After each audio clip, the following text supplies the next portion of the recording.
Hello everyone, I'm Phyllis Cole-Dai coming to you from Brookings, South Dakota, and this is Staying Power, part of your virtual care package for the pandemic. This is a video version of the brief reflection with which I opened this week's package. If you're not yet a subscriber to Staying Power, I invite you to join. It's a free service. You'll receive an email every Sunday containing a bundle of resources to sustain you. To subscribe, just go to the link provided in the video description. Lost in the heart of a wild forest, you stumble upon a farm generations old. It's an impossible thing, a working farm smack dab in the middle of dense, dark woods. But here it is, a huge red barn, a cluster of outbuildings, and a 3-story brick house, all carefully maintained. Entering the barn, you find the mow stacked high with hay. The stalls and pens are fat with animals. Out back, the smokehouse is crowded with hams and sides of beef. The root cellars' crates and burlap bags are bulging with apples and pears and potatoes and carrots and onions.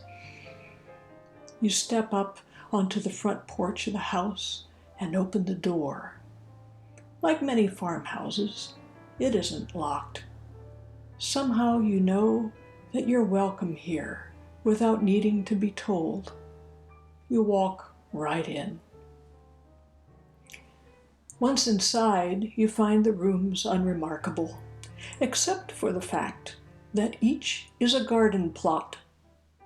Corn stalks, vining cucumbers, melons, and squash, rows of beans and peas and pepper plants, bushes of basil, stands of lavender, flowers of every imaginable sort are growing straight up out of the floor. You come across a man tending the garden, planting, weeding, pruning, harvesting. This master gardener seems as ageless as the soil he tills. He is so absorbed in his tending that he doesn't notice you. Somehow you understand that while this man might live in this house, this bountiful earth become home, it doesn't belong to him. He belongs to it. Finally, in the depths of the house, you enter what must be called, despite its rich vegetation, a dining room. It's filled with tables covered with starched white linens. The sight of these tables stuns you. Suddenly you're aware that you aren't alone in the house.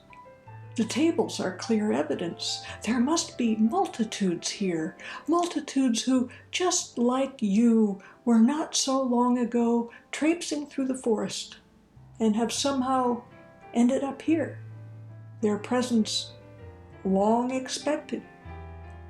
Multitudes who, just like you, need to eat.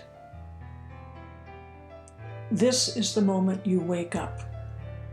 You're no longer a mere sightseer in this house, a tourist just passing through this earth become home.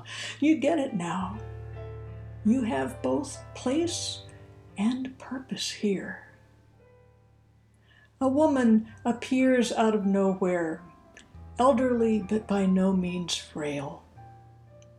Like the gardener, she's very old, yet somehow beyond the reach of time. She's obviously the keeper of this house, the maker of this home. You think of her as Grandmother Earth. And what does Grandmother do but immediately put you to work? She knows that having you help set the table for the unseen multitudes will help prepare you to actually sit down and eat with them when the time comes. It will help you regard their lives as equal in worth to your own.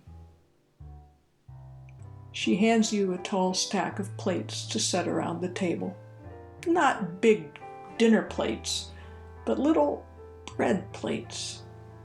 They seem to signify the wisdom of desiring and consuming only what one truly needs. Given the linens and other finery on the tables, you would expect these dishes to be bone china, but they're everyday dishes, cracked and chipped. Still, they're sufficient for what they must do, even as you are. You take the bread plates from grandmother and, without needing to be asked, you begin setting them around the tables. And it's precisely now, when you begin to help, that the tables are suddenly overflowing with all kinds of food.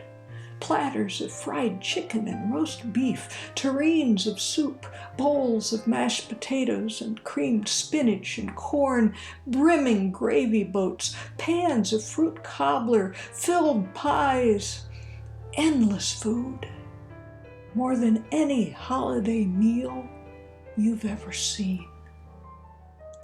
As you're trying to squeeze in the bread plates among the serving dishes, you speak for the first and only time.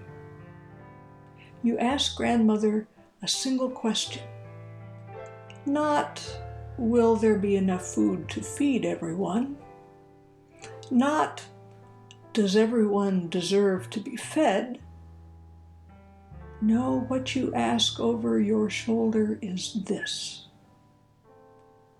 Will there be enough room for everybody at the table? Enough room? Grandmother says with a chuckle. She stands there, hands on hips, a bemused look on her face as if she's been asked this question every day for the last century. Of course there'll be room. Not everyone will be fed here. There are thousands and thousands of rooms in this house. But everybody has a place at the table. I dreamed this dream while living by choice for 47 days on the streets of Columbus, Ohio. I recount that story in The Emptiness of Our Hands, co-authored with James Murray, my dear friend and fellow street dweller.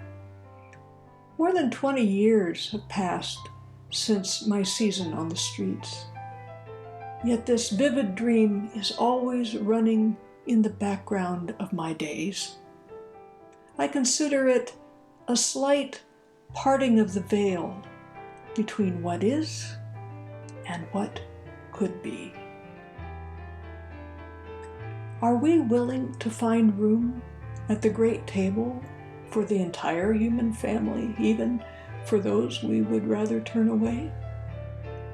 Are we prepared to make room for one another? The great feast is meant to be an everyday occurrence. Every day we take up anew the great work of laying it again and welcoming one another to the table. Whatever we accomplish this day is enough. Tomorrow, if we're lucky enough to be alive, we have the privilege of starting in all over again. I'll see you in grandmother's house. Remember, folks, you're not alone. Deep peace and health to you. This has been Phyllis Cole-Dai on Staying Power.